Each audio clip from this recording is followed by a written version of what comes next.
PM কিষাণ যোজনার টাকা 17 নম্বর কিস্তিটা আমাদের খুব তাড়াতাড়ি অ্যাকাউন্টে ঢুকবে। তার ডেটটা ঘোষণা হয়ে গেল। এবার কিভাবে ঢুকবে বা কি পদ্ধতি, কবে ঢুকবে, সব কিছু আজকে জানাবো। আর যদি তোমার অ্যাকাউন্টে কোনো সমস্যা থাকে সেটাও দেখাবো, কিভাবে তুমি চেক করবে তোমার সমস্যাটা এবং কিভাবে তার সমাধানটা তুমি করবে। সম্পূর্ণ তথ্যটি আজকে দিয়ে দেবো। তো চলো কথা না বলে আজকের ভিডিওটা শুরু করা যায়। এবার কথাটা হচ্ছে কি, এই যে টাকাটা তোমরা এই মুহূর্তে স্ক্রিনের উপর দেখতে পাচ্ছ যে 18 জুন 2024 টাকাটা ঢুকবে।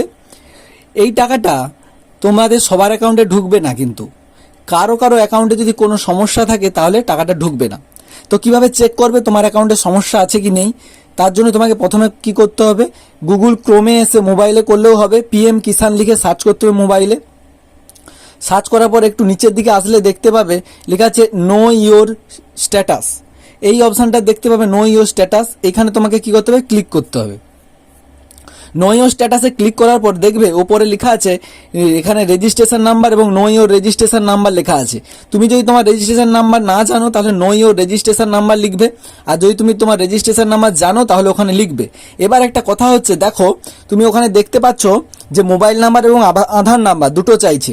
এখানে ব্যাপারটা হচ্ছে কি, যদি তোমার মোবাইল নাম্বার যেই মোবাইল নাম্বার দিয়ে তুমি পিএম কিষাণ খুলেছিলে সেই মোবাইল নাম্বারটা তোমার কাছে এই মুহূর্তে থাকে, তাহলে সেই মোবাইল নাম্বার দিয়ে ওটিপি ভেরিফিকেশনের মাধ্যমে তুমি তোমার রেজিস্ট্রেশন নাম্বারটা জানতে পারবে। আর তুমি যদি ওটাও ভুলে গেছো তাহলে তোমার আধার নাম্বারটা দিলে সেই রেজিস্টার মোবাইল নাম্বারে আধার কার্ডের সঙ্গে যেটা লিঙ্ক আছে সেই নাম্বারে ওটিপিটা যাবে এবং তা থেকে তুমি তোমার রেজিস্ট্রেশন নাম্বারটাকে রিকভারি করতে পারবে। তো চলো আমরা এখানে কি করবো, আমাদের মোবাইল নাম্বারটা দিয়ে দেবো। মোবাইল নাম্বারটা দিয়ে আমরা কাজটাকে এগাবো। তো মোবাইল নাম্বারটা দিয়ে দিলে, মোবাইল নাম্বারটা বসানোর পরে তোমাকে পাশে একটা তুমি ক্যাপচার কোড দেখতে পাবে, সেই ক্যাপচার কোডটাকে তোমাকে বসিয়ে দিতে হবে। ক্যাপচার কোড বসানোর পরে তোমার কাছে দেখবে একটা ওটিপি চাইবে, ওটিপি তুমি বসিয়ে দেবে। মোবাইলে ওটিপি চলে যাবে তুমি যেই মোবাইল নাম্বারটা দিয়েছো। ওটিপিটি দেওয়ার পরে তুমি যখন কনফার্ম করবে ওটিপিটা, তখন তোমার ভেরিফিকেশানটা হয়ে যাবে এবং নিচে তুমি দেখতে পাবে বাম পাশে রেজিস্ট্রেশন নাম্বারটা দেখাচ্ছে এবং ডান পাশে যার নামে রেজিস্টার হয়েছে তার নামটা দেখাচ্ছে। এবার তুমি রেজিস্ট্রেশন নাম্বারটাকে এখান থেকে কপি করে নিলে বা কোথাও লিখে সেটাকে ওখানে টাইপ করবে। তো আবার পুনরায় তোমাকে উপরে দেখতে পাবে তুমি ব্যাক বলে লেখা আছে, তোমাকে ব্যাক অপশানে ক্লিক করতে হবে। ব্যাক অপশানে ক্লিক করার পরে তোমাকে প্রথম আবার অপশানে চলে যেতে হবে। প্রথম অপশানে আসার পরে তুমি আবার স্ক্রল ডাউন করবে, নিচে আসবে, দেখতে পাবে যে নো ইওর স্ট্যাটাস। এখানে তোমাকে আবার ক্লিক করতে হবে। করার পরে নিচে এসে রেজিস্ট্রেশন নাম্বারটাকে তোমাদের যা কপি করা ছিল বসিয়ে দিতে হবে এবং পাশে থাকা ক্যাপচার কোডটাকে বসিয়ে দিতে হবে। বসিয়ে দেওয়ার পরে তোমাকে সাবমিট অপশানে ক্লিক করতে হবে। সাবমিট করার পর তুমি যখন স্ক্রল ডাউন করে উপরের দিকে যাবে তোমাকে ওটিপি চাইবে। ওটিপি তোমার ওই যে পিএম কিষাণের সঙ্গে যুক্ত মোবাইল নাম্বার যেটাতে তোমার একটু আগে ওটিপিটা গেল সেইখানে ওটিপিটা যাবে। ওটিপিটা তোমাকে মোবাইল দেখে বসিয়ে দিতে হবে তোমার ভেরিফিকেশনের মাধ্যমে। বসানোর পরে তুমি যখন স্ক্রল ডাউন করে নিচে আসবে তুমি তোমার নাম দেখতে হবে, বাবার নাম অর্থাৎ গার্ডিয়ান নাম, তোমার ডেট অফ বার্থ, কবে কি অ্যাপ্লাই করেছিলে দেখাবে। তারপরে তুমি দেখতে পাবে এলিজিবিলিটি স্ট্যাটাস বলে একটা অপশান দেখাচ্ছে। এইখানে তুমি দেখবে যে ল্যান্ড সেন্ডিং ইয়েস, আধার ব্যাংক অ্যাকাউন্ট স্ট্যাটাস যেটা ইয়েস আছে এবং এদিকে ডান দিকে রয়েছে কি যে কেওয়াইসি ইয়েস। এই তিনটে জায়গায় টিক চিহ্ন থাকা মানে তোমার কোনো সমস্যা নেই। যদি কোনোটা কোনো কারণে ক্রস থাকে সেক্ষেত্রেই সমস্যা, যদি তিনটেতে টিক চিহ্ন আছে কোনো সমস্যা নেই।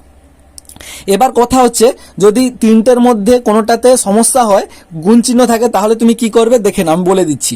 যদি তোমার প্রথমটাতে যে ল্যান্ড সেন্ডিংয়ে এখানে যদি নো করা থাকে তাহলে এটা অনলাইনের মাধ্যমে হয় না।